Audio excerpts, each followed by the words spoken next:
TechSabado is brought to you by MSI, the leading brand in high-end gaming. The music source, make your online streaming look and sound professional. Get your Mackie Pro audio gear from the music source. XSplit Broadcaster, a professional live streaming software. And Smart Communications, the Philippines' leading wireless services provider. Check the links on the description to avail our sponsors' products and services.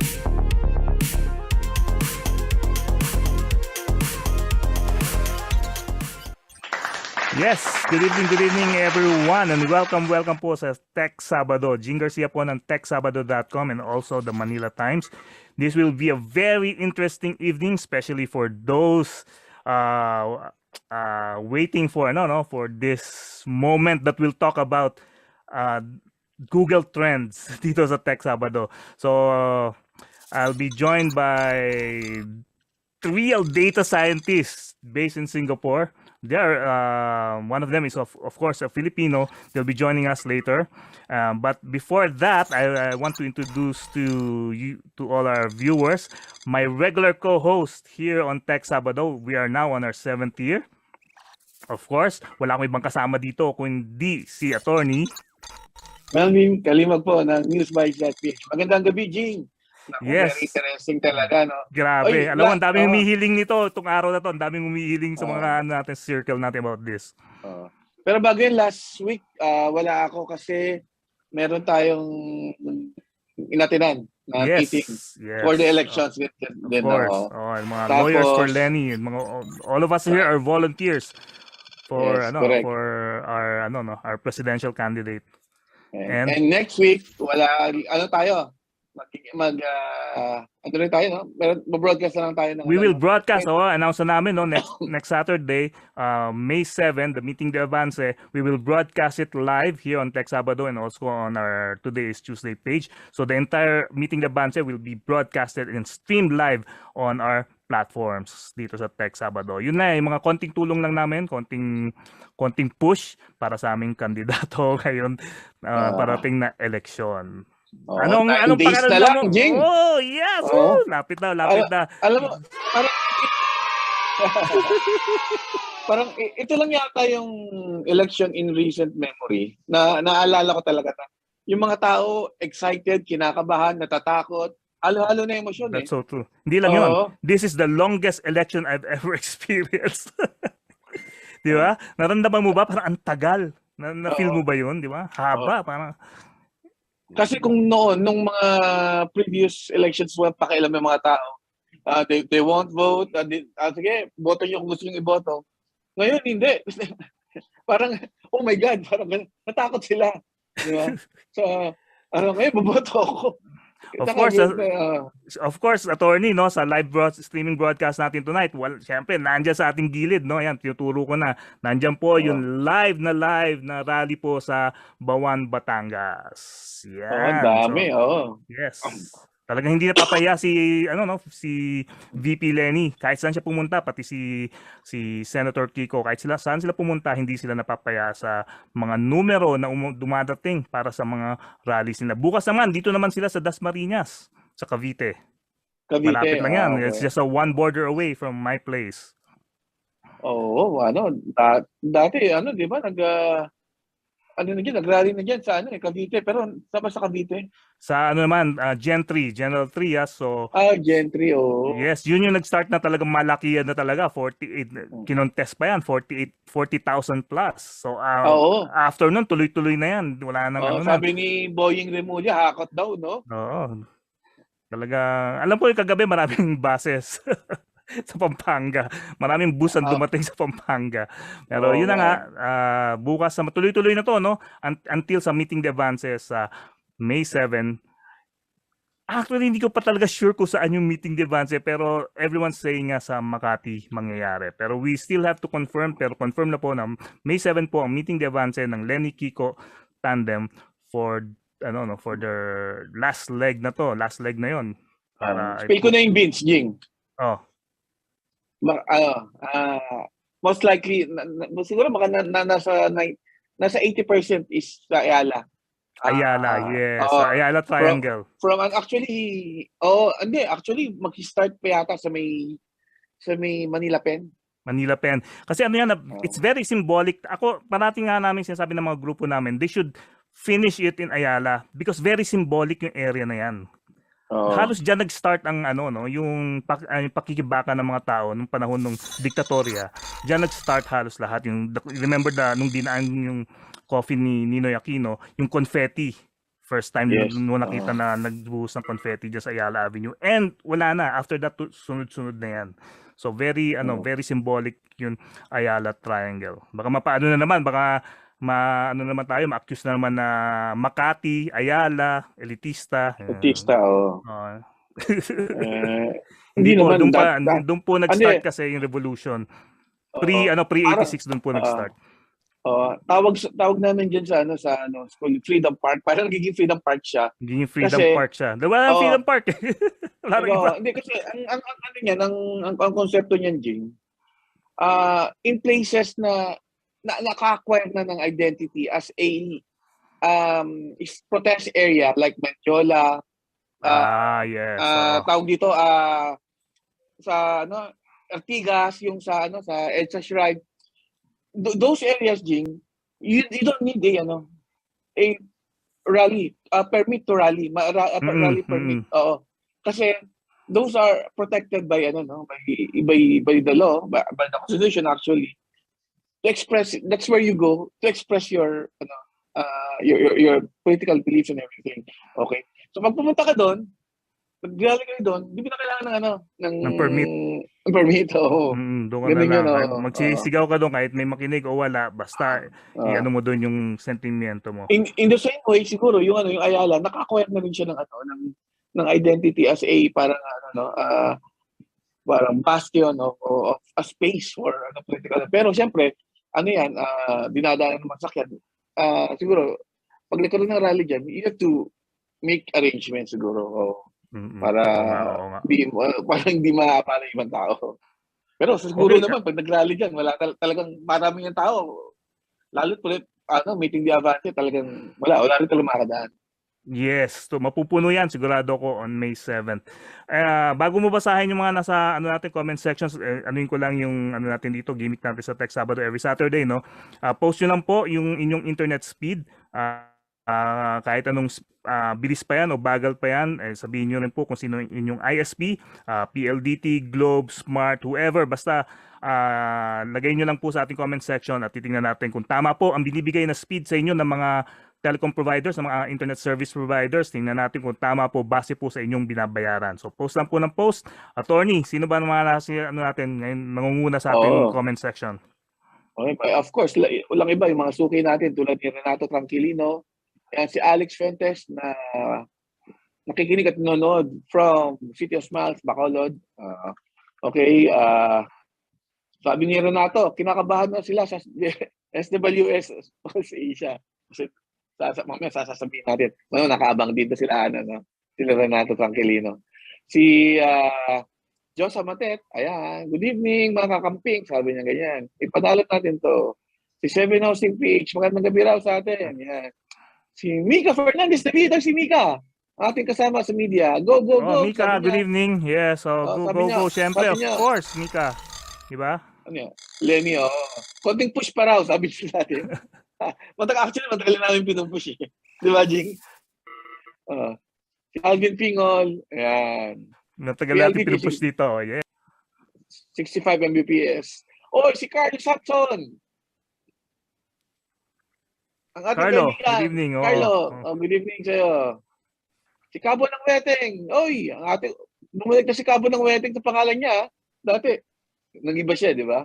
Si, Vicente Ortiz. Jeff, ayan. Siya? Jeff Buckley. Nasa Santolan siya ngayon. Nandito pala si Vicente Ortiz, si Cabo. Sky Cable daw siya, 62 Mbps. Yan, number 10 tayo. Ayan. Ano pala si si Cabo, Lenny. Si Michael Lance, narinig ng PLDT ang panawagan natin. 194 Mbps na raw siya. Wow. Project Bus. Project Bus, kaya yan. kay ang ating guest na si Wilson. Tapos si Jers Binarao, good evening. Ayan. Si Renato Tranquilino, 1 million NCR, go! Ayan. Sana. Sa meeting de avance. Si Mel Dominguez, hello Mel. Ayan. Pasok Nilipat natin na yung ating guest co-host. Nandito na, pumasok nandiyan na na ba? si Raymund Gregory Tribdino ng Today's Tuesday and of course ng Malaya Business. Good evening, sir.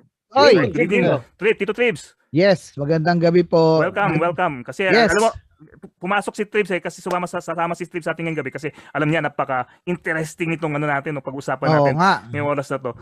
Hindi na natin papatagalin actually. Sige, let's kasi go. alam mo, mahaba itong usapan na to. Marami silang ipresent sa atin para ma-convince tayo. Iko-convince nila tayo na the numbers are real and the numbers are saying the truth. Kasi tayo natin kung paano kasi tayo Jing, no? Sige. Yung mga tao parang yung Google Trends, yung ganyan, digital Yes. measurements. Ano ba yan? May mas bago pa to sa maraming tao bago pa Oo, hindi nila alam. Bago pa to sa a lot of people, tayo, no? Yes. And of course, ngayon, dahil may election, nagtatalo ngayon yung survey on the ground. And of course, kumbaga, pwede natin tawagin analog yung mga old surveys, no? And of course, yung Google Trends, totally digital. So tonight, we'll be aware, we're so excited to be joined by two real data scientists, and I want them to introduce themselves kasi I might miss some of their credentials and it might baka magalit sa akin. they might get mad at me for missing it, so I will let them introduce themselves to give their backgrounder on who they are right now. And one of them, of course, is a Filipino. The other one is Taiwanese, but they're both based in Singapore. And one of them is our old friend. One of the IT veterans in the Philippines already, di ba? Di ba, attorney? Correct ka dyan, Jing. Correct ka dyan. Veterano na tong kaibigan natin na to. Let me introduce to you one of the pioneers in technology, IT here in the Philippines. Walang iba po kundi si Wilson CHUA. Good evening, Wilson. Good evening, Sir Jing, and Attorney Melvin, and Mr. Tribdino. Yes. Wilson, magandang gabi po. Give us a bit of a backgrounder before we go to your colleague. Okay, so Cesar Verata, distinguished alumni ako from UP Diliman. So that's my undergrad degree, BSPAA, Accountancy and Administration. And then I went on to Singapore and US, National University of Singapore, where I took up masters in ITPM. And I finished at the top of my cohort. Ibig sabihin nun, yung buong batch namin, ako yung pinakamataas na grade. And after that, I got interested into data mining and got several certifications, Neo4j for network graph. I was invited to speak in their worldwide conference, but that's going to waste a lot of time for our purposes.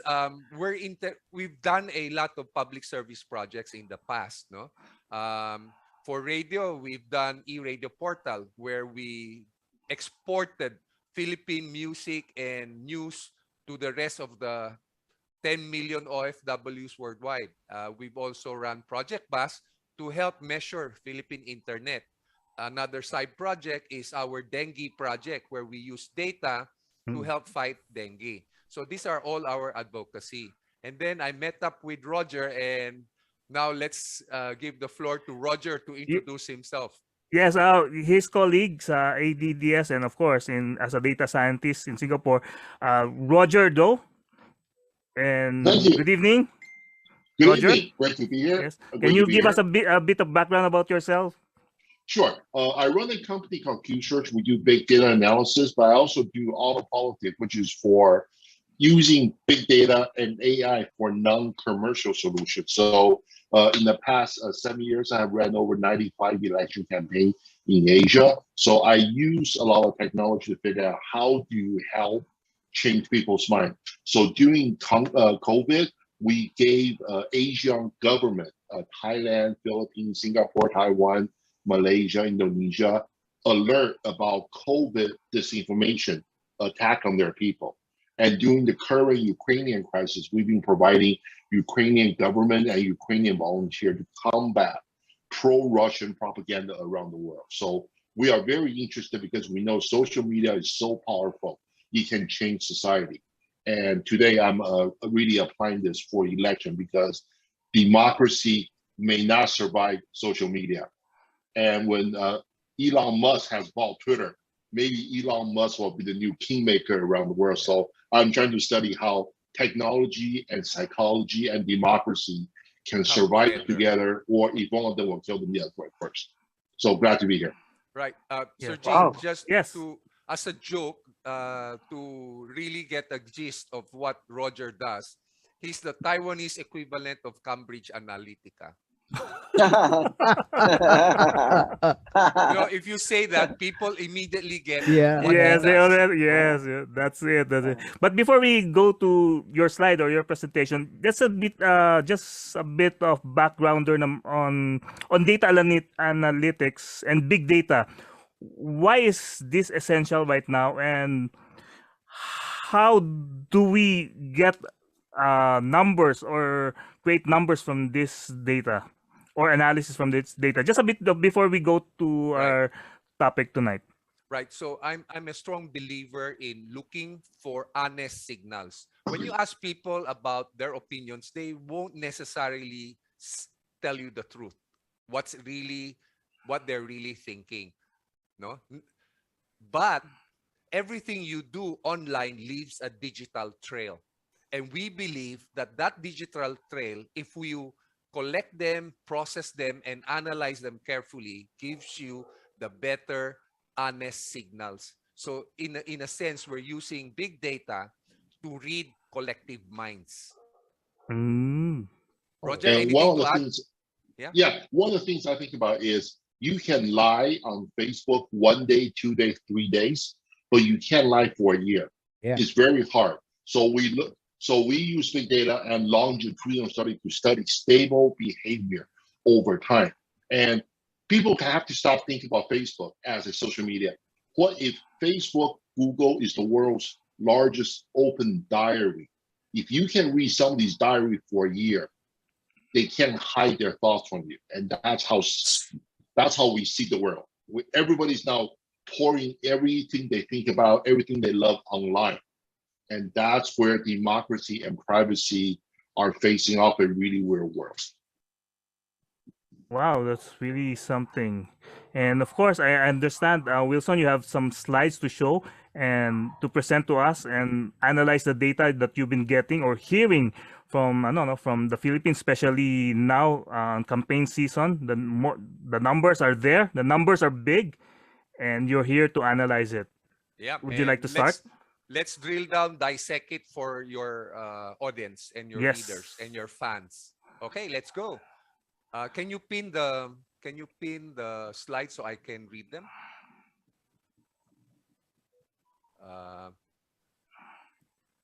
Okay, so data-driven insights, and this is the slide about this, our opening slide. Next slide, please, Ira. So first case study of using social data is which one is better to use to gauge voter preference? And take note that we're talking about voter preference, not the actual votes, because voter preference may not translate to actual votes, right? If the Yes. person is not a voter, if the person fails to go to the precinct, if the person is not listed or a registered voter in the precinct, that voter preference may not necessarily be converted into a vote. So right now, we're limiting the scope to voter preference, okay? So there are two choices, right? Traditionally, people flock to survey, no? But for the next slide, I think, can we go to the next slide, and Roger will take this point. Sure. Sure. So if you look at a survey is it's almost 100 plus tradition. So we ask questions, but it's something very funny about it. By asking a very small group of people, survey people say they represent all the people. So for Philippines, that's basically 3,500 people to represent 100 million. So that's one thing. With social intelligence, big data, because we have all the data, we have over 70% of the actual people's data online. So 3,000 versus 70% of the population. So this is where we get into a new paradigm. A lot of survey companies don't like it because the new model threatened their revenue. The traditional survey takes 3 weeks to get an opinion. That's like trying to run away from a hurricane by reading a newspaper. We are the radio. We tell you up to the minute where the disaster is and where the opportunity is. The advantage is survey can ask very precise questions, but as Wilson said, if a pretty girl asks you if you support LENI, you say yes because you want her to like you. But if an old grizzly man asks you if you support BBM, you may say something different. So we know the interviewer makes a difference. But on social media, we don't ask any question, we just observe. So it's not as well-tuned, but we think it's a more honest signal. And ultimately, survey is a lagging indicator. It tells you what happened 3 weeks ago, but social intelligence, as people we know, Facebook, Google, YouTube is a leading indicator. We are a few hours behind how people feel. So this is where we're really seeing not just, when social media came to the Philippines, it changed how campaign was done.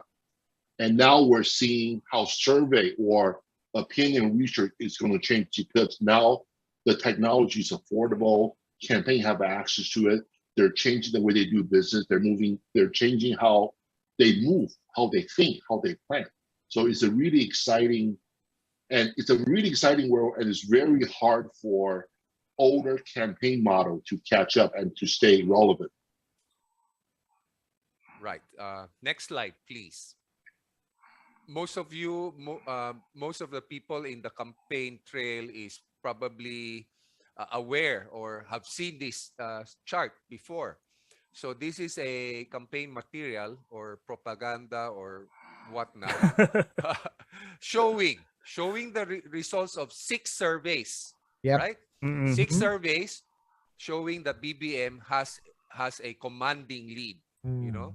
Okay. So let's take a few seconds to look carefully at these 6 surveys and let me see if you can detect a pattern. Attorney Melvin and Sir Raymond, Yes. look carefully at those 6 surveys and what do you see? Because I have a lot of my friends and respected family members that say, given this slide of 6 survey, it is impossible for VP LENI to win without cheating. Yes. They Looks base like, it on That's the this narrative now. very Yeah. famous Yeah. chart, right? That's the Yep. narrative. Yes. Okay. So do you see what we see? Well, what I see is Marcos has a commanding lead in all these surveys. And also the numbers are similar. Right. Yeah. Yep. Right. So it seems to reinforce that, you know, one survey company may be wrong, but 6 survey companies being wrong at the same time, that's almost impossible. Right? Yes, Correct. yes. Right. Yes. Right. Yes. Yes. Right. So here's Right. the coup de grace.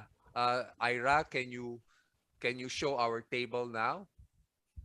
If you then arrange all these surveys on a chronological order and then compute the percentage points where Marcos or BBM is ahead, what do we now see? The first survey was by Lelo. The lead was what? 48%? Yes. 48%. But what is the trend? 48. What is the trend? By the time it went to Publicus, that 48% went Going down down. to 29%. Okay. And how many days was the duration? How About many days ang pagitan? isang buwan at isang Isang araw. buwan. Oh. Isang Yeah. buwan. Let's 30 say, days, you okay. know, 30 Yeah. days. And in that 30 days, BBM's lead went down by a whopping 19%. Correct. If the trend continues, Wow, ang laki. Yes. right? So February 11. By March 11, if the trend continues, that 29% minus another 19% would now be down to 10%. 10%. Yep. All right. Add another 30 days. By April 11, you deduct another 19 point. What do you now get? You now get LENI overtaking BBM. Yep. And that is just using the survey data as a tool to do a projection. No one's analyzing that. Yep. A lot of people see it, but you really have to sit down and take a look carefully at what are the trends. Okay. Wow. So, it's impressive to look at it. I'm not a mathematician, but when you're looking at the numbers and you're expressing it that way, that the percentages go down. And Roger mentioned earlier that parang nawawala na the traditional ways of doing it, and even the traditional ways of looking at a survey. Kasi before, when we look at the survey, Marcos is ahead by more than 1/2, and then they're very close with Sara, di ba? These are always like the metrics being used to manage this, right? Okay, sige, let's go ahead. So I'm sure there are more slides. Yeah, and so this raised our interest, piqued our interest. So I collaborated with Roger. Roger has the data source from Facebook. He is not scraping the data. He has a direct feed. So Ira, can we show the second slide? So what we did is we used data from Roger's company using Facebook data, and we calculated engagement scores. So over time, you can see that is January 1 to around March 5 on the date, on the x-axis. And then LENI is the pink, Marcos BBM is the red line. And what do you see? We see a neck and neck fight. We don't see what the surveys are saying, like a 30-40% spread. Now, both Roger and I have very high respects for Okta and Pulse Asia. So we took a look at their surveys, and we noted carefully Okta survey covered which dates. And so you see there in that chart, that parallel line with Okta, that is the date where their surveys covered. And we are aligned in the sense that we are in the same direction, in the sense that social media data showed that at that point when Okta conducted their survey, BBM was actually ahead on both survey and on social media data. Oh, okay. But the difference is only in the percentage spread, right? The same thing came with Pulse Asia. So you have Pulse Asia, there are two parallel lines that covers the period of the survey covered by Pulse Asia. And look at the line on social media data also shows BBM ahead. But we then took a look at a slice, February 18. There's a small arrow there. How much is the percentage difference in social media data? It's not 50%. It's not 40%. It's just 5%. 5%.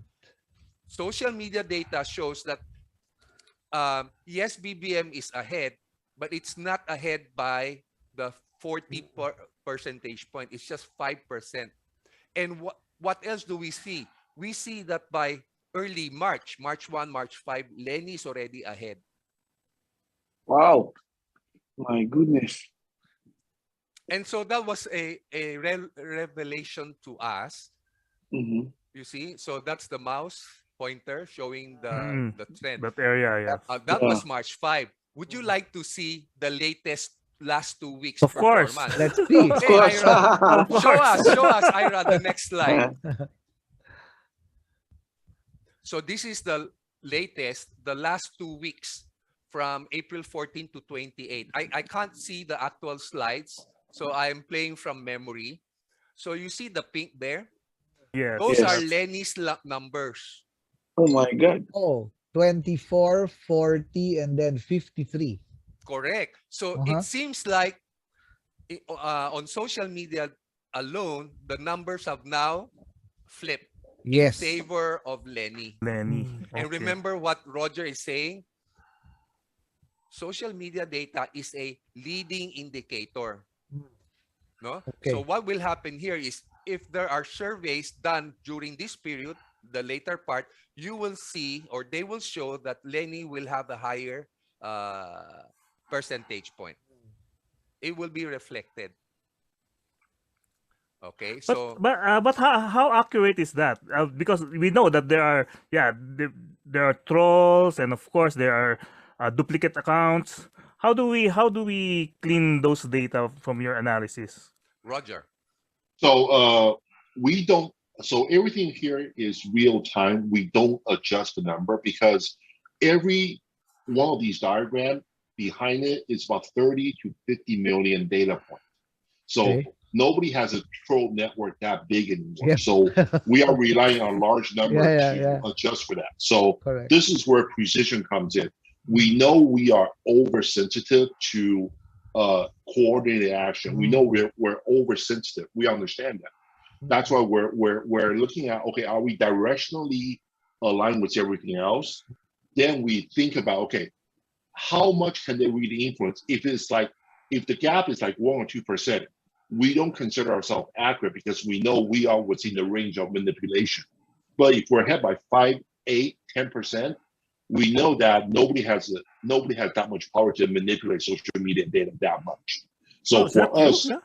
yeah. So we're looking at long term. Long term, nobody, and Facebook is actively calling the troll network, and so we know as time goes on, those influences actually smaller. And the great thing about this campaign is a lot of camp threw out their troll network very early on.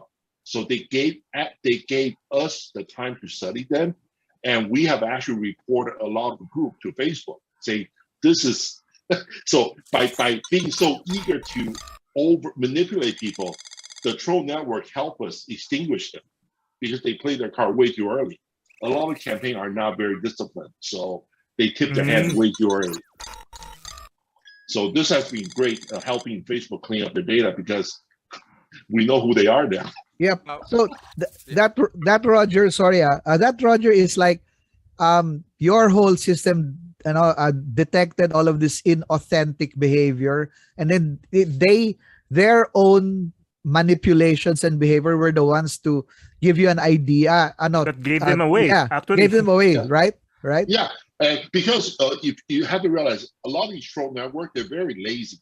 So they basically copy the same content over Yeah, and over again. that's true. And by doing that, they're telling us these are not real people. Oh, okay. Yeah, because Got it. troll quality is very low quality.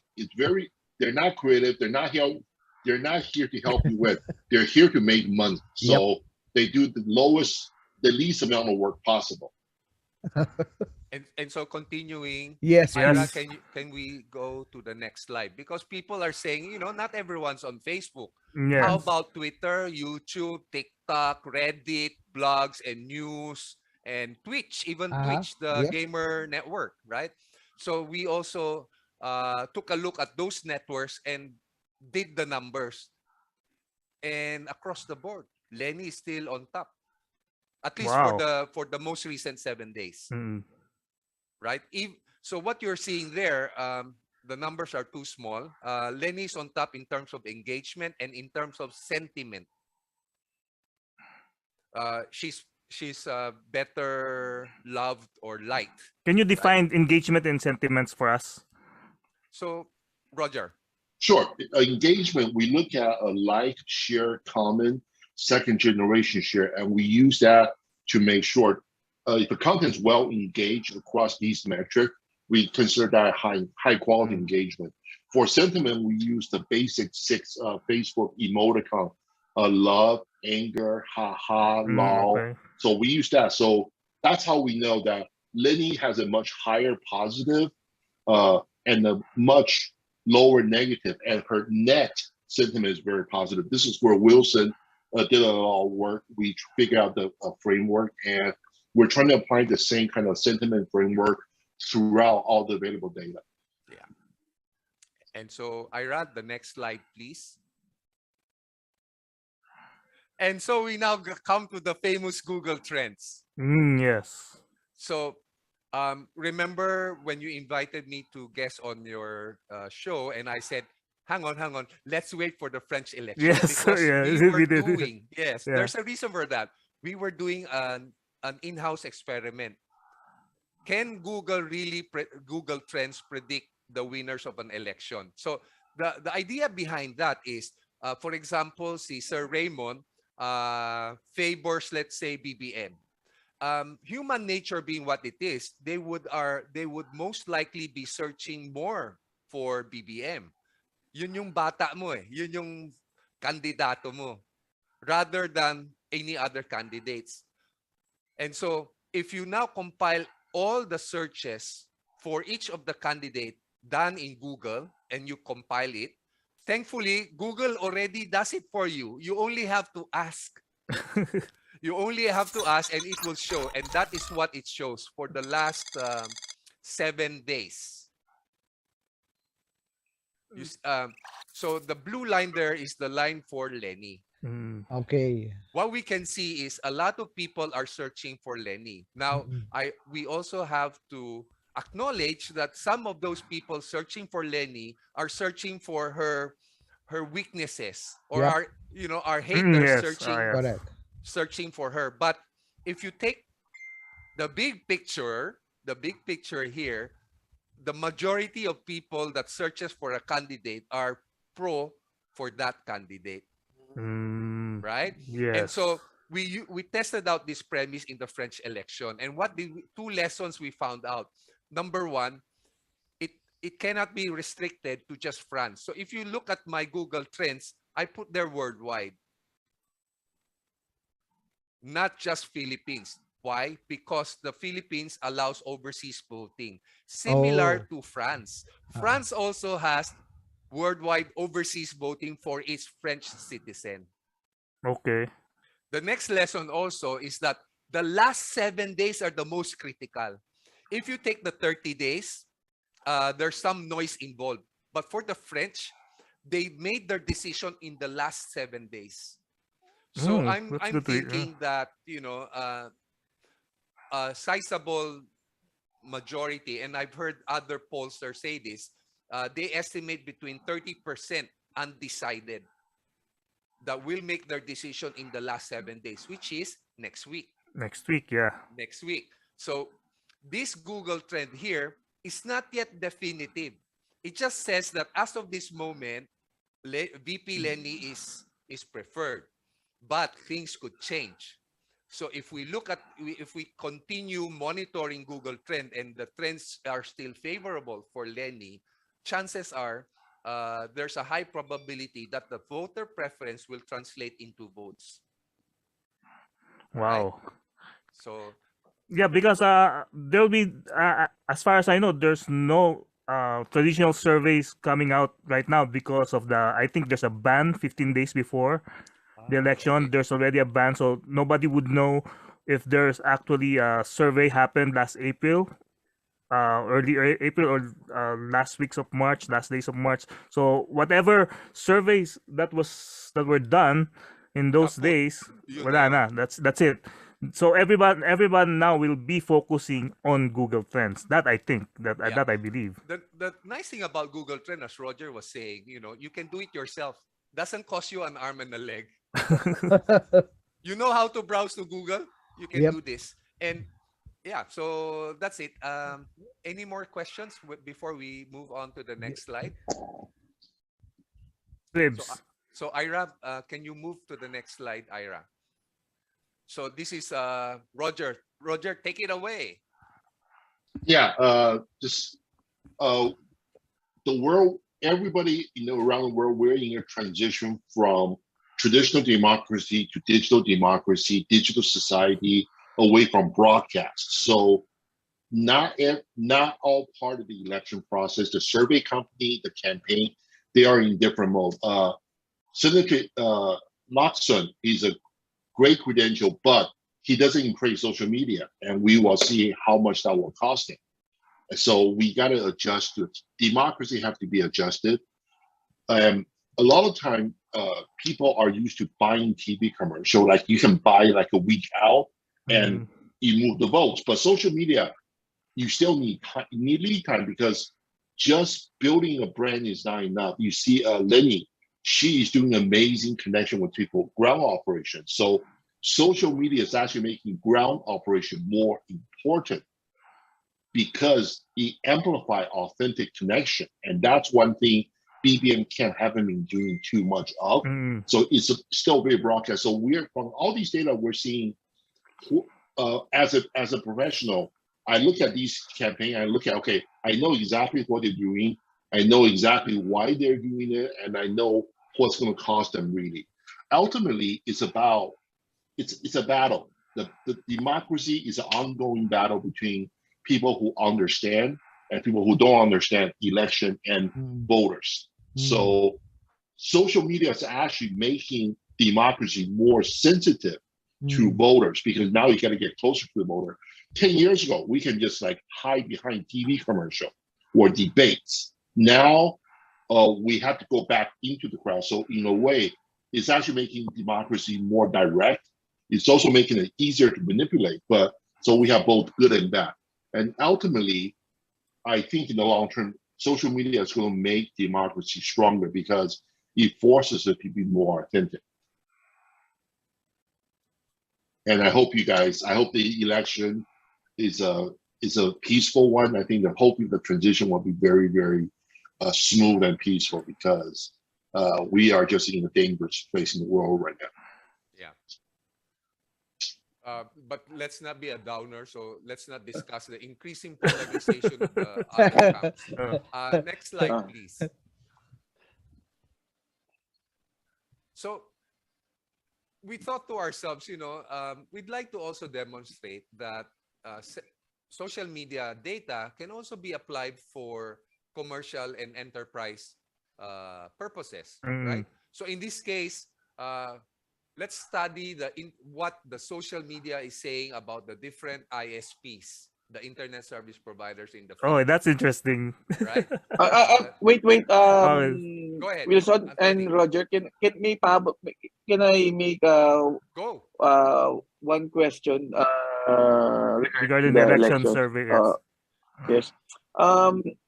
I remember during the Singapore elections, there were the opposition were very much active on social media, and people thought that the gap between the leading party, the party of Lee Long, and the opposition were very narrow. And people thought that they had a chance against the people, the People's Reform Party, right? The ruling party. But when the elections came, it was a landslide win for the ruling party, and so people then thought that the ones who were making the predictions that based on social media got it entirely wrong. So how much has changed since then that you can say that social media sentiments are now more accurate compared to actual surveys being done on the ground? For me, I can't comment on that, Attorney Melvin, because during that election, I did not have the data, nor did I do any analytics. But I think, Roger, are you allowed to share anything about the Singaporean elections? I can, yeah. One, Singapore and Philippines have very different media control. So the quality of the media. So that's why I love the Philippines, because Philippine democracy is vibrant, it's wild, it's very experimental. With your choice of words. But what, vibrant is a bad word? But I like the word wild. I like the word wild. Yeah, wild is a very good description. Yeah. Correct. So, correct. but Singapore's media is very orderly, and Mm. they have a huge, very strict consensus on what's good and what's bad. Mm. So the difference between the survey and social behavior is that Singapore is actually a very localized election. It's a parliamentary system. So the national social media doesn't reflect individual district progress. That's one thing. That's why we know our social intelligence for the Philippines. We are probably very accurate on the presidential, vice presidential, senatorial level, Wow. and we are probably not very good on the representative level. So we know Yeah. because Wow. the regional nature. So it's not so much survey versus social intelligence. It's the structure of the vote. So Mm. that's so after the election, we're going to look at okay, how well correlated was the regional vote to the national candidate. Yeah. So that's where I think that's what the Yeah. comparison is. Yeah. I'm happy to know that. Yeah. Okay. Thank you. But we will have Roger and Wilson right after the election, so we can talk about what went wrong and what went right with this analysis, especially with Google Trends. Gene, I can tell you what went wrong. The voter did not believe us. Okay. Okay, Wilson, go ahead with your next discussion. Maybe we just breeze through this slide. Yes. We'll just showcase some highlights. Ira, can you just go through the slides? We don't. So similarly, using social media sentiment, we can see which brands have the more engagement. So the one in green is for PLDT Smart Group. And we can see right off the bat that in the donut chart, PLDT has a commanding lead. So this tells us that their branding managers are doing a very good job, or that they Okay. have a larger budget. Right. Next slide, please. Amazingly, these charts are on the logarithmic scale, right? But if we look at the performance of each of the brands on a per post level, Converge is coming out on top. They have okay. more shares, more engagement per post on a per post basis. But on a total basis, PLDT is way ahead. Way ahead. Okay. Right. Yep. So maybe if I'm the branding manager for Smarter PLDT, I would look at how is Converge doing that. Right? Next slide, please. So this slide is showing the same thing, but using the other social media platforms like Twitter, YouTube, Reddit, and the blogs.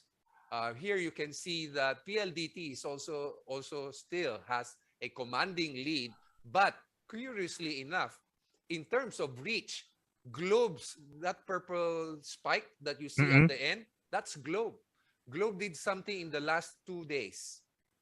Yeah. Right. And I'm not following the local events, so I'm not quite sure what's happening there. Still, I'm thinking, what was that? Yeah. Yeah, they may have an event or they sponsored an event or Yes. some sort. Yeah. Next slide, please, Ira. So here is the slide for the media versus influencer. And again, we can see the PLDT commands the lion's share. It's really big. Yeah. Really big. Like Dito is just one sliver. Converge is actually larger. Purple. Yeah. So we can see that Dito is not really paying so much attention on social media. And that may be something that they could embark on as an area of improvement. Next slide, please. Roger, please jump in if I forget something. Also, using Facebook, we're able to monitor and advise our clients as to which media channel to use. So we are able to track the number of fans per media channel.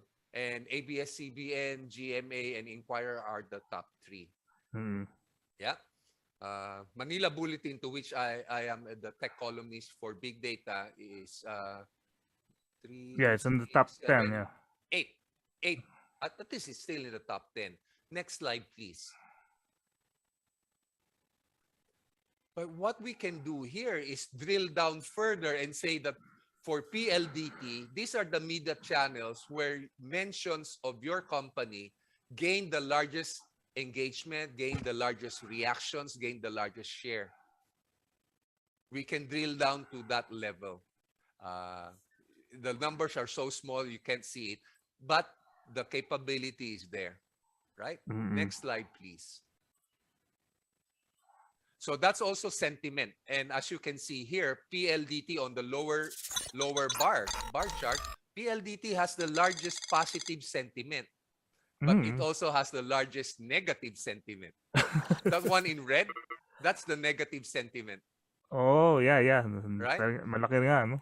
Oh, maraming nagagalit, pero mas maraming Approved. natutuwa sa kanila. Approved sa kanila. Yeah. Next slide, please, Ira. And so Roger and I were saying, because we also have the data from Project Bus, what is driving that net positive sentiment for the leader, which is PLDT Smart Group? We're looking at the bandwidth. Dito has a higher bandwidth than either Globe or PLDT, median bandwidth. And yet, how come PLDT has the highest net positive sentiment? Maybe because dito, although it has a higher bandwidth, median bandwidth, has very small coverage. So on the right side, you can see the number of cell sites. Globe has the largest number of cell sites. That small sliver on top, that's Dito's. That's the number of Dito cell sites that our volunteers have uncovered. It's very like a stick. Small. Yeah. So maybe that's the reason why people are not yet switching en masse to Dito. Yeah. Because they know, coverage the problem, coverage is an issue. Now, here's the interesting thing. Roger asked a very incisive question. How do we know, can we match poverty levels to the type of telco technology? So on that lower portion, you will see that 4G by far has the highest number of cell sites. And then the green one is the 3G. But the 2G, amazingly, I think that's what, 0.02%? I can't read the figure. Less than 1%. Yes, 0.093. 0.93. Less than 1%. Those probably are being used by the C and D segment of society. And that tells you that the poverty line in the Philippines approximately around 2%, 2.7%. I checked with World Bank data. 0.7%, assuming poverty levels of $1.90 a day. Next slide, please. Oh, no, also hold on. So this is, for me, this is very important because this shows two type of data working together. Project BAS has been collecting Philippine internet signal strength and speed and cell site data through volunteer. When we put this with social data, we have deep insight. So this is the future of hybrid data. Imagine if we can combine social data, data like BAS, poverty index, and media consumption. You have a very dynamic way of looking at the world. It's like using X-ray and CAT scan to look at a problem. So this is very exciting because we're just understanding, just by having two different type of data or three different types, we can discover very deep insight into the world. And this is one of the things we're going to be working on for a lot of companies, just to combine. And these are not even private data company have. Imagine if we have sales data for these telco, what can we discover on top of the BAS data, on top of social media data? So it's just like, it's like looking to different dimension because we have now more data. So this is really exciting for us. Yeah, a lot of things we can do. We just haven't gotten enough bandwidth to get around to doing that.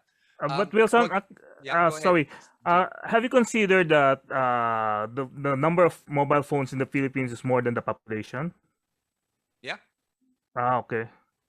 I think the latest numbers were like something like 80% or 70% have smartphones. Okay, okay. Yeah. So Yeah. internet Uh, penetration has risen from 70 to I think 80% now. yeah. We would love to get the number of cell phone around the cell site versus the demographic, because in some places one family may have one mobile phone. Yep. In other Okay. places, one person may have May have- 3 or 4 cell phones. So Yeah. by just doing that basic analysis, we can understand something very deep about Okay, technology, okay. poverty, and the social behavior. Mm, Roger, correct. why don't you take the closing arguments? I think you have 2 slides. Sure. Can you please advance the slide, Ian? Jing? Yeah. So most campaign from what I've been looking at, they're really, really undisciplined. It's like pick a basketball game when in other country election will run like a business. Repeatable process, planning. The people think there's a lot of strategists I work with. They think in network, not like red or pink or blue or green. So they think in network. How do you create network? And the real insight is you don't have to be precise in election, but you have to keep continuously find opportunity. This is where I think BBM had really, he opened very strong, very professional image, but he wasn't looking for opportunity after he basically had the same script over and over again. Whereas LENI's camp, and to a very large extent East Coast camp, they keep looking for new opportunity to expand their base, which is what democracy should be about. So by thinking differently and by using different type of data, they have really evolved the quality of the campaign. So we got to go back to authenticity. Social media is forcing us to reconnect with voter. That's why I'm a big believer in democracy and social media. Next slide, please. So the other one is using business like an election. If you run business like an election, you're always trying to overdo yourself, over-engineer success. And this is where data comes in. And a lot of it really is about, we need to get back into being closer to voter, being closer to customer in order to be really successful. And most of the business, that's one thing they're really bad at. They just want to hit their target for the quarter. When they have an opportunity to triple their quarterly outcome, they don't take the gamble. They okay, let me hit my 10% target. But okay, but if I can make a 300%, no, let's save for next quarter. So they're not aggressive enough. So business, if they're going to survive in the new internet age, they need to be really aggressive and always ready to double down and change course quickly. So that's where the data is forcing us to run faster just to stay in the same place. And people who don't change their behavior, they're going to get run over. Yeah. Yeah. And the last one's yours, Wilson. Can you, the last slide? I forgot what the last slide was. Okay. We have a special offer. As you know, and as Jing mentioned, the surveys are not allowed to run. And so if people wanted more news about who's on top, Roger has been kind enough to allow us to generate and compile on a daily basis. On a daily basis. So that QR code, run that QR code, enter your name, and you will be part of the mailing list. And you can select either to receive only one free daily report of the president, vice president, senator, party list, what else? The donuts and the banking industry. We also did a study on donuts, right? So, also this is our chance to get to know more about our readers and listeners, and to listen to their inputs and ideas, right? And yeah, we encourage you guys to touch base with us by signing up for the daily newsletter for the next 7 days. After 7 days, we won't be running the analysis anymore. If you are a media organization and you decide to use ADDS analysis, feel free to go ahead. Just remember to credit ADDS. And that ends our presentation. I had a wonderful time, guys. Thank you. Galing, Jing, very exhaustive, ah. oo nga, And tsaka ano, it's overwhelming, Jing, you know? yes, Overwhelming at looking data at is the always data. big data is overwhelming every time. Correct. And the way that these gentlemen explained it, kasi I have a question for Okay. both of you. We're okay to run overtime, di ba, Jing? I have a question. We're in TechSabado. Oh. So it's just 9 o'clock. So Just go. So what happens to, well, ano, I'll this question I'll context in what Wilson mentioned earlier about his great respect for Okta and for Pulse Asia. Meaning, ano, talagang, you know, they were doing their job at that particular time. It was just so hard for us to believe. Pero now parang we're feeling it. So the question is, ano na mangyayari? Are surveys still relevant? The traditional? Yeah, are they traditional still survey. relevant? There are weaknesses in both methods. No? Okay. So the answer is it depends on the type of application. Like Roger has said, for really small campaigns like mayoral, provincial governor, the survey might be a better match for that type of scenario. For scenarios, however, where you need near real-time feedback, you know, if you run a campaign today and you'd like to know if it connects with your target audience, social media is really the way to go. Okay. So that when you mentioned that if it's going to be like a local election, is it because that there isn't enough data? Is it Yes. small data? It isn't big data that There determines may it? not be enough data points for Oh, us okay. to form a valid inference. Okay. Got it. And Got it. also in a municipal election, the demographic tend to be a lot more similar than a national election. Yep. That's so a lot of survey companies they don't really cut the demographic sufficiently well. This is why we have such a high respect for Okta because they have really good demographic segmentation preparation. So they understand the difference between A, B, C, D, E voters. So their methodology. Okay. We are very respectful because that's just the golden standard. Social media is really gone national level. We will always still have survey because government on certain policy, like rice policy, you got to ask people specific question. So those are always exist. So for long-term, stable, policy-centric issue, survey is perfect for that. Social intelligence is much better at executing a promotion like if you're going to track how well people are wearing masks for COVID, use social intelligence. But if you're going to track people's attitude about vaccine or a childhood disease, survey, absolutely. So there's different tool for different opportunity, and I just get really irritated when they try to use one tool for everything.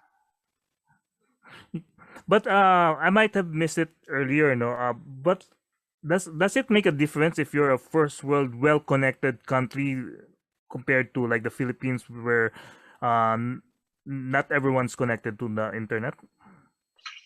No, the world's addicted to information. So a lot of people in less developed countries, we're spending more of our budget on internet than we used to do on food and drinks and stuff. So we're seeing information is addictive, and Philippines is a very heavily penetrated internet heavy country. It's probably the highest Facebook use in the world because Facebook pays for the internet connection. Yeah. Oh, yeah. Well, you use their text only version. So I will argue Philippines is probably better at internet prediction than America or South America because there's such a huge emphasis on internet and information entertainment. Yeah. Okay. The exciting part of the exciting evolution in democracy will not come from America.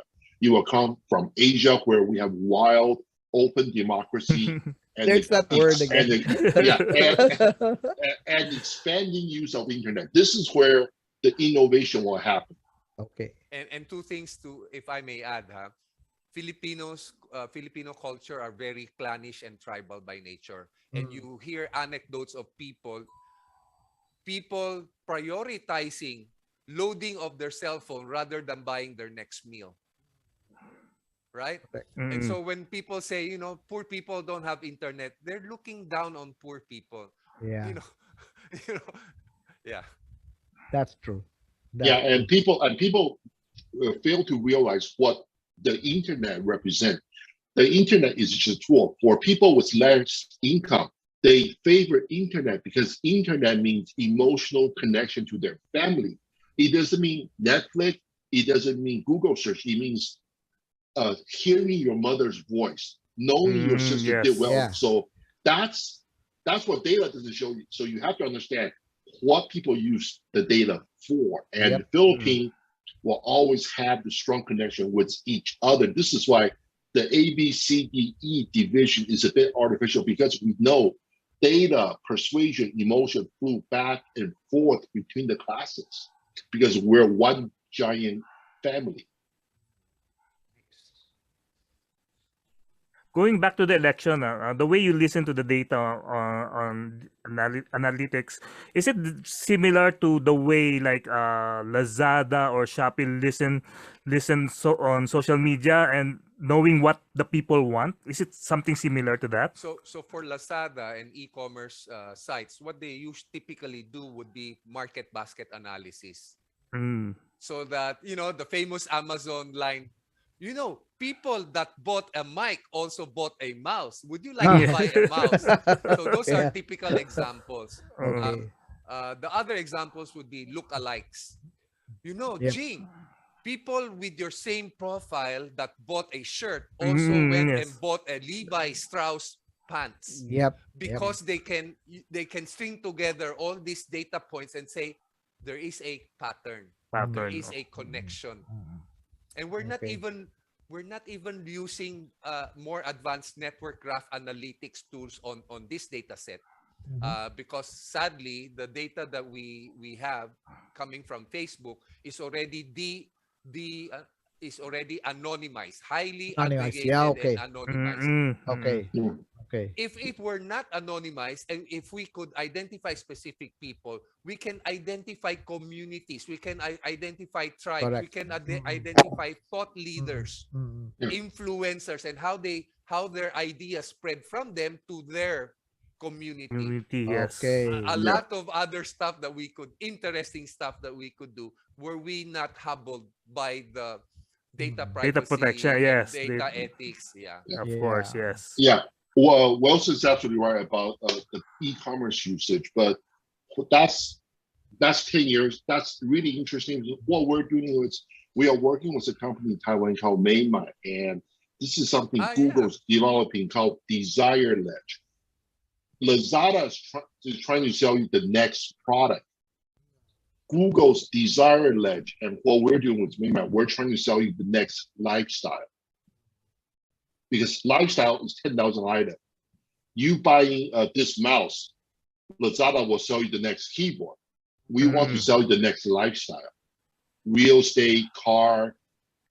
We're trying to upgrade lifestyle because that's more valuable and that's more enduring. So it's a completely different frontier than what people think social media really is. And a bit of plugging before we go, Jing, on Monday, we're also guest speakers for the Management Association of the Philippines, where they would also like us to showcase how data sentiments can be used not only for the election, but for banking and to determine the next donut king in the Philippines. Monday, catch us, 10:30. Yeah, we are too chicken to say who will dethrone Jollibee. We're just too afraid of we're too afraid of the Jollibee army coming after us. So we're not predicting chicken. Attorney, you have a question, but you're on mute. Sorry, I was on mute. Sorry. Yeah, I would like to ask Roger and Wilson regarding what can we take from the recent French elections if we apply it to the local elections. Very good segue. What lessons? Yeah, very good segue. And I actually applied that. If you apply that same lesson that we learned from the French election, LENI would still come out ahead. Wow. Yeah, wow. but also, having said that, the last 7 days are It's the very critical ones. Yeah. Yes, very Last 7 crucial. So, days. But right? But isn't it that the demographics of France and the Philippines are very much different, considering that we're not that connected compared to the French, right? And a lot of areas in the Philippines are still not connected to the internet. Will that compensate the gap between Lenny and BBM? Will that compensate? Well, we can wait for the elections to come and see. But before we say that, number one, we took a look at World Bank statistics. Poverty ratio for France is about 0.2%, compared to Philippines that have About steadily gone down to 2.7% poverty. But in terms of unemployment, France has a higher unemployment rate than the Philippines, True. right? Mhm. So I'm thinking like, there will be nuances for each market, right?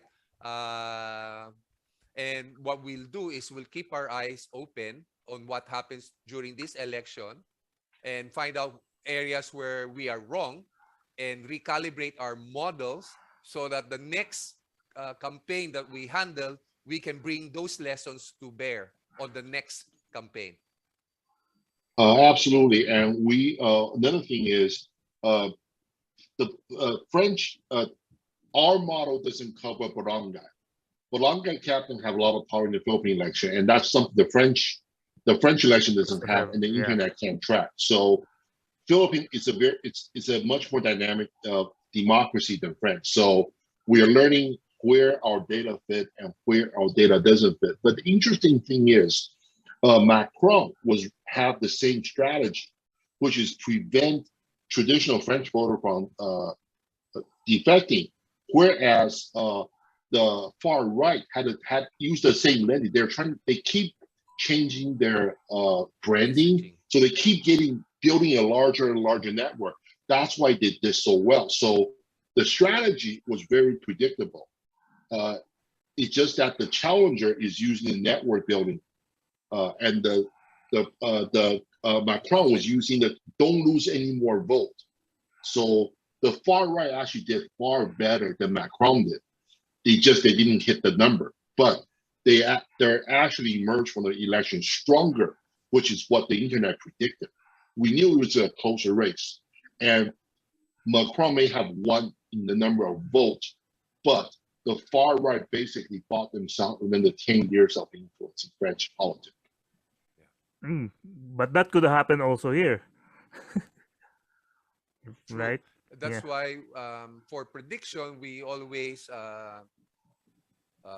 have a disclaimer that vote preference does not automatically mean votes cast for a candidate.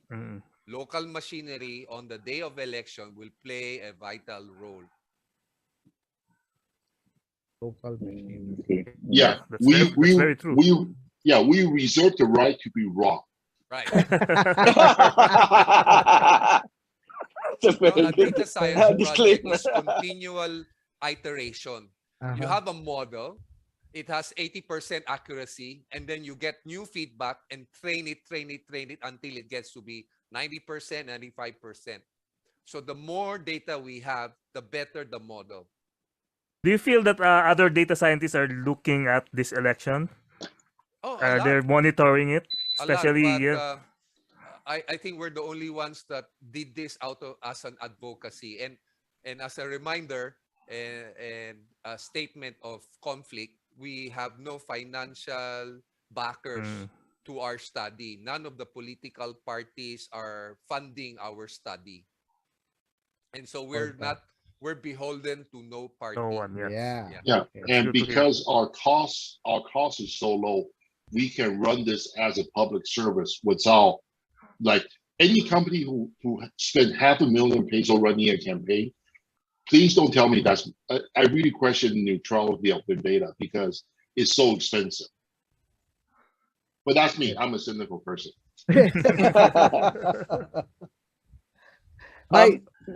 Yes. Okay. Go. Sorry.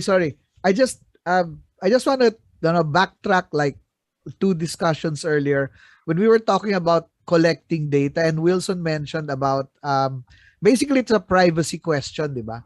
Big data is so complex, and then I don't know, yung traditional privacy processes, the one that maybe even we have here, can it handle these large data sets, the scale and the velocity that we have for this kind of predictive analysis? Sure. We work with Q-Search. They get social media data, but they have zero user information data. They Okay. only collect the post, the comment, and the reaction. So so even that is enough. We don't need to know personal information because we are not targeting them for advertising. Okay. We're looking at their behavior. So so there's no privacy issue in our study. Because we have no personal data. Okay. The second thing is the technology is already advanced. The Q-Search, they basically profile 89% of all publicly available data in the Philippines. Oh, okay. No private information, just public data. And the average data rate is they generate about 700 gigabytes of data a day. And they do this through cloud architecture. Yeah. So our challenge is just trying to find the relevant information.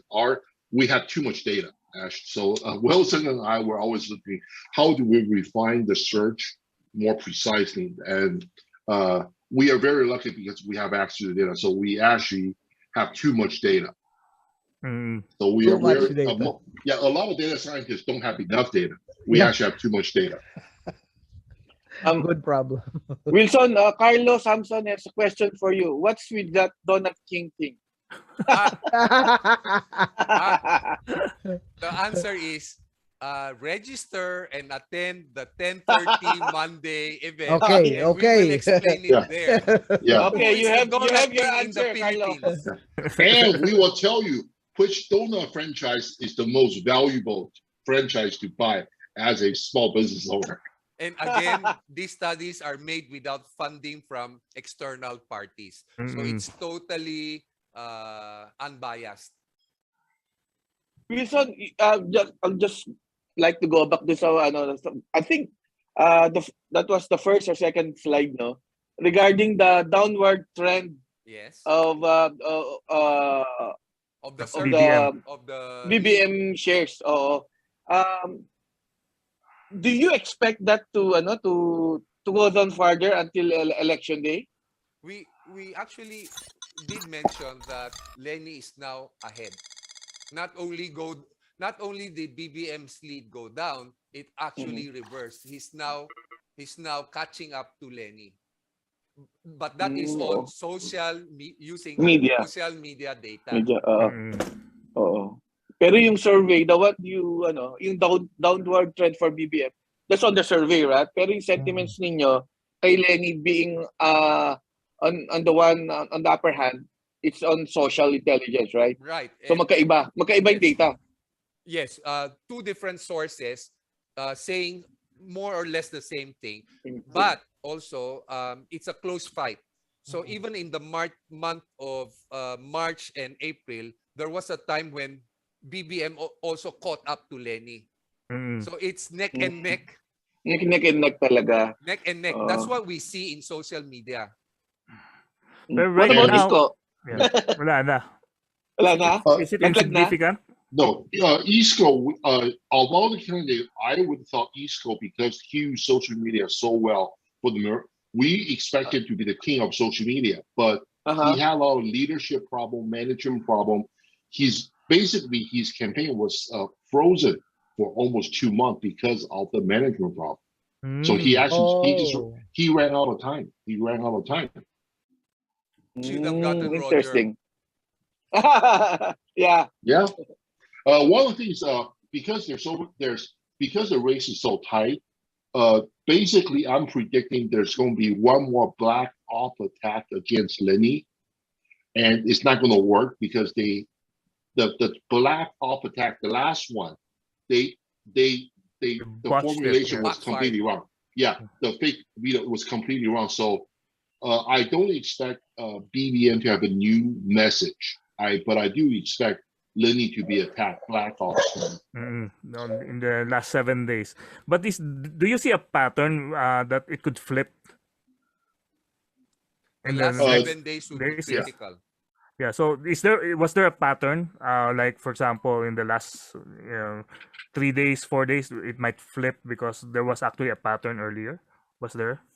When we saw the last Black Ops attack against LENI, we saw a very short burst of negativity. Then she actually gained strength because the attack was badly formulated. He actually helped LENI. Oh, So Okay. if the next Black Ops is just as badly formulated, that actually might help LENI because the race is so tight. correct. What would make Roger and Wilson make LENI pull away from BBM? I mean, what needs to be done? I think what they're doing is okay. They're right.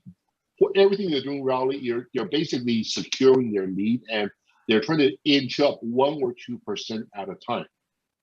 So unless something drastic happens, I think they're okay. It's not going. I don't think it's going to be a dramatic spike. It's just about securing the lead, Maintaining the lead. And one of the things is how good is their get out the vote operation? Yes. Do you have phone bank? Yes. So that's at this point it's logistic, because at this stage of the campaign, you're just looking at half a point advantage because it's going to be very tight. Wow, half a point. That's really that's really Yeah. close. So if you cannot get cash out of your bank in the last 4 days of the election, you know what's happening. Yep. Yeah, at the end it's all logistic. At the end it's all logistic. Yeah. Wow, That's what we mean by local machinery. Yes. Getting the vote out. You have a voter base, but if you cannot get your voter base to cast their ballots in your favor, it doesn't count. Yeah. I guess this will be the closest presidential elections that we will have, contrary to the the survey results that were being shown, no?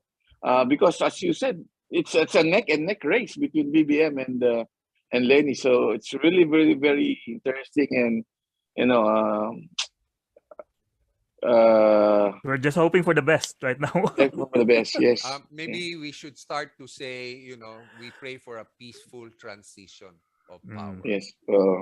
We should start educating our friends and community.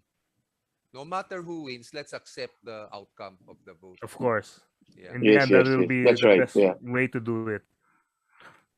Okay, that was a very interesting talk for about more than an hour and a half. And but before you go, we'll let you speak and give the floor to you, and just a few, let go of some messages for the public regarding Google Trends and everything that we talk about.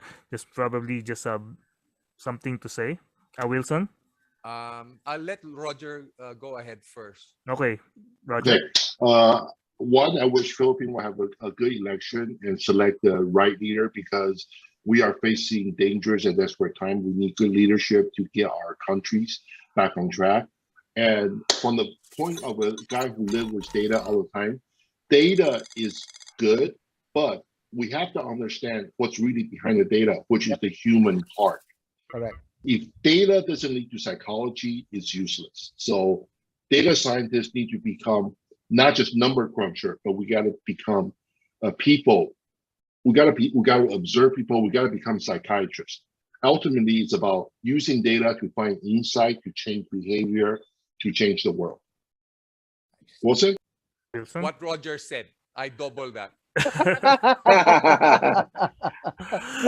Thank you very much to our friends from Singapore, direct from Singapore, Wilson CHUA and Roger Do, data scientists, crunching the numbers for us. They crunch the numbers regarding Google Trends and, of course, our Philippine election data. Thank you very much. And they'll be back next month. I promise you. I'll pull them here back in TechSabado. Explain to us what happened. Yeah, Ah, and oh. we'll see whether we're heroes or we're heels. Yeah. Pero at this point, yeah, okay, Roger, sorry. Yeah, if we win, if our prediction is right, we will both be here. If our prediction is wrong, I think I'm going to be busy that night. Wilson can take it over. But as early as now, I'd like to thank. I'm grateful to Wilson and Roger for, I mean, it's giving me hope for my candidate to win. Because if you just look at the survey, the traditional survey, well, it's a losing battle. I mean, we're done. I mean, but looking at the data that you presented, it has given me, hope to that Lenny would make it somehow, right? Yeah. So I'm very thank you for that. One of the things I want to share was just like exactly in that spirit. William the Orange once said, "I don't need hope to persevere," and democracy is about fighting the fight, whether or not we have hope, because only the vote will count. Yep. Yes. Yeah, Excellent. my parting words is wisdom of the crowd. Yeah. Filipino people are smart. They will elect the leader the better leader. That's it. Wisdom of the crowd. Yes. Vox Populi, Vox Day. Vox Day. Yes. Yeah. Thank you again. Thank you to our friends in Singapore, Wilson and Roger. Bye. We Good had night. a nice time. Thanks for Yes, thank you, inviting us. we had Jing. a nice, really great time tonight. Thank you, All right, Roger. bye. Thank you, Wilson. Bye. Thank you. Thank you very much. Cheers. Wow, guys. Yun. Yan. Ang tindi nun. Buti na Ano lang. sa tingin nyo? Buti na lang. Kasi Hindi. kung yung survey lang pakikinggan natin, patay na tayo. Todas na. Tapos na ang boxing. Yes, totoo yan, no? Ano pa lang, October pa lang, ang sama na ng pakiramdam natin. Oo. Pero after nga nag-start yung campaign season, it gave us hope, especially nung nag-start na yung groundswell, no, sa mga rally. And until na, up to this moment, especially now, nakikita naman natin dito sa ating, sa ating screen, yung nangyayari ngayon sa Batangas. Every day, walang lugar na hindi na siya tinao, si VP Lenny. Tama. Overflowing lagi yung crowd no? Oo. Yes. Nanggaling kami dyan sa Laguna kahapon kami ni Ludi. Pero kwento ko yun mamaya. Balikan ko lang ito. Habang nagkikwentuhan tayo, pinag-uusapan na sinabi ni Roger at ni Wilson, dapat titignan natin yung insight. Alam niyo, pinapansin ko yung date. Chinek ko sa Google kung ano yung mga araw kung saan nagkaroon ng mga debate na hindi siya dumating. Pag tinignan mo yung pattern dun sa sentiment at saka dun sa data, dun nagkakaroon ng konting habol. Oo. Dun siya nagdidip. Tapos umaangat si Lenny. Oo. Eksakto nung panahon nung nagkaroon ng SMNI, sumipa siya. Sumipa si BBM. Pero yung tipping point came around the middle of February 27. Ito yung time na nagkakaroon ng mga rally na nakikita rin natin na yung dagsa ng tao, parang hindi kasing dami nung dagsa ng taong ine-expect nila or darating tapos uuwi kagad, baka na-disenfranchise or whatever. Pero pag tinignan mo yung trend kasi ganun Tapos ngayon, this one is only until March 5. Pero based on what Wilson said, that 19%, yung paangat-angat na 19% na yon, ngayon, ilan? 11? 12 ang magiging percentage points difference niya. If it's based on this is purely based on engagement data from Facebook. Yes. From Facebook. Clips, nakita mo yung malaking banner doon sa may Guadalupe, doon sa may Finma Properties. Yes. That's our sentiment, di ba? Yes. Your votes will determine the election, not the surveys. Yes, not the survey. Correct. Maganda din pero sabi ni Yes. Sorry. Sabi ni maganda rin Jericho, sabi yung sinasabi kasi ni Wilson, real time kasi talaga yung sa online kaysa nga yung laggard yung yung traditional survey. Agree ako doon. Correct. Kumbaga, luma na yung traditional surveys na yan. 2-3 weeks ago 2-3 weeks ago Tama. 2-3 weeks ago. Dito tayo sa data-driven. Yes. Kaya nga rin digital na tayo. Real time, di ba? Sabi ni Jerry Conto, next week daw lalabas yung huling survey ng False Asia. Wala na, hindi na Wala pwede na. maglabas eh. Bawal na ata eh, Bawal di ba? na, di ba? Alam ko Bawal may na days ba? before, wala Oo. na eh. Hindi na Oo. pwede maglabas ng survey. So, hindi lalabas nga yung mga survey na kung may gumawa man ng survey mga early April or last week of March. Kasi ngayon pa yung mga traditional survey companies, ngayon pa lang nila na-analyze yung mga surveys na yun. So, hindi na pwede lumabas. Correct. Sabi ni Renato Tranquilino, wala na. Pag kumalat tong episode na to, wala na maniniwala sa survey. Sabi ni Mika David, Fernando Smith, great show. Oy, thank you. Madam Oo. Mika, thank you. Thank you, Mika. Sabi ni Renato, the big takeaway from this episode is that Lenny pulled away by end of Feb. Oh, okay. Sabi ni Actually- Seven Hosting, kung sino Actually, manalo naniwala tanggapin ako na lang. Oo. Actually, Totoo naniwala naman. ko she's pulling away itong April eh. Yep. Sabi ni Carlo, I think my degree as a sociologist is going to be more essential for my digital marketing agency. Oo. Ngayon, maging data scientist ka na rin, Carlo. Yes, so that's the future of data analysis, di ba? Correct. Hindi na Seven hindi Hosting na- sa raw, cybersecurity perspective sa PCOS machine ako na kinakabahan. Ay, hindi.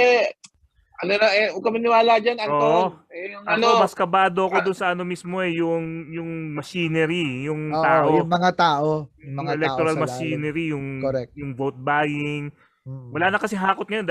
Dati may flying voters. Ngayon wala na flying voters. Kaya Oo. kailangan gumawa sila ibang paraan eh. Oo. Wala na flying voters ngayon eh.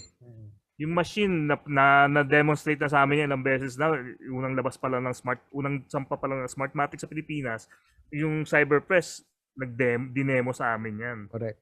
Tsaka yung di ba, sorry yung kakatakutin natin yung mga yung nagsisimula na nagkaroon ngayon ng mga propaganda, yung merong nahuli na nagsabi na babayaran ng 60 million para ma-influence yung mga ganyan.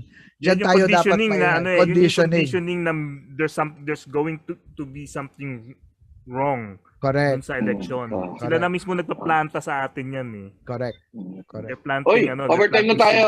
Overtime na, overtime Oo nga. na. Ang ganda kasi ng natin, ng ating episode ngayon. Talagang, inantay ko tong pagkakataon na to. Talagang matagal ko nang in-invite kasi si Wilson. Yun na nga, sabi niya tapusin niya lang daw yung French election. Para masama sa discussion. Oo. Ayan. Okay. Okay. Maraming salamat sa lahat ng nakisalo sa atin. Sila Carlo, babad daw siya sa atin ngayon. Tsaka sa data analytics, sabi niya. Oo. And sa lahat, sila ating mga suki, sila Renato Tranquilino, sila Anton Mon, sila Michael Lance, maraming salamat. And of course, kay Tito Tribs, Oy, na naka-pink shirt at nakirally kahapon sa Tanglaw ng Laguna. Di ba? Tito Yes. Oo. Nandyan ako. Kita yan. Dito lang malapit sa amin. Maraming salamat po, Raymund Tribdino, Tito Tribs ng Malaya Business Insight at today's Tuesday. Dito po tayo sa Gobyernong Tapat, Angat Buhay Lahat. Yan. Yun, no? Morning. Okay. Maraming po salamat. Ako po si Melvin Calimag ng Newsbytes.ph. Lenny, Kiko, all the way po tayo. Jing. Yes, ipapanalo natin to para sa lahat. Jing Garcia po ng TechSabado.com. Huwag niyo pong kalimutan, Sunday Business and IT sa The Sunday Times ng The Manila Times. Bukas po ng Linggo. Like at follow niyo po kami sa aming mga social media pages. Facebook.com/TechSabado at saka Facebook.com/NewsbytesPH. Nasa Twitter din po kami at TechSabado at saka at NewsbytesPH. Sa mga nanonood sa amin sa aming TechSabado YouTube channel, subscribe lang po sa ating channel at syempre like and share po sa aming Facebook page naman. Maraming salamat PLDT Smart Group Corporate Communications Team for their continued support of our online shows TechSabado and Today is Tuesday. Thank you MSI Philippines, VSTECS, Maki and RCF para po sa aming audio equipment dito sa TechSabado at saka sa Today is Tuesday. Mabibili po sa themusicsourceph.com.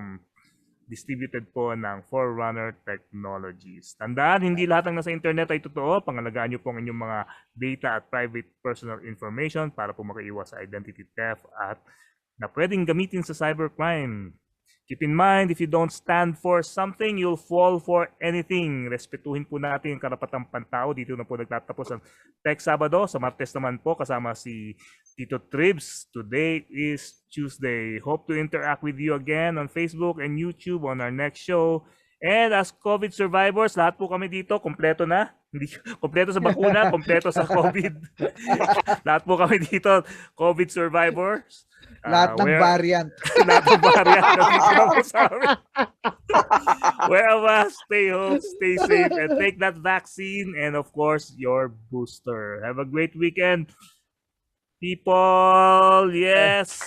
Yan. Maraming salamat kay Wilson and Roger Joe.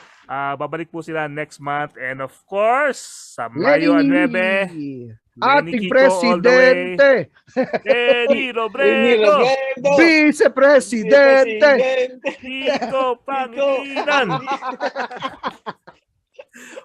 Magandang gabi po. Magandang gabi po sa inyong lahat.